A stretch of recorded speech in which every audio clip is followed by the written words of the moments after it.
Oh boy, instantly not liking it. This keyboard is a showboat with no tech behind it. This is the kind of keyboard that you won't get the biggest bang for your buck. I pay $100 for this. For this price I could have paid 80 for some other keyboard and get my money worth. I have to say there is more con than pro here. Stick around after the unboxing and I will get into this. This video is not sponsored by FirstBlood nor did they contact me. I purchased this with my own money. Now without further ado, let's get into the unboxing.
The retro aesthetic and the color scheme of this keyboard is what make me want to pick this up in the beginning.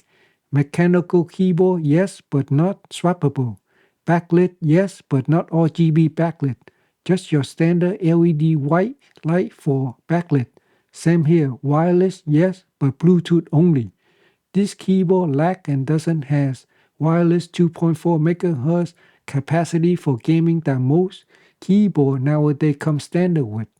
With the price tag of $140, even if you have a coupon code of $40 off, I still think you're better off getting some other keyboard.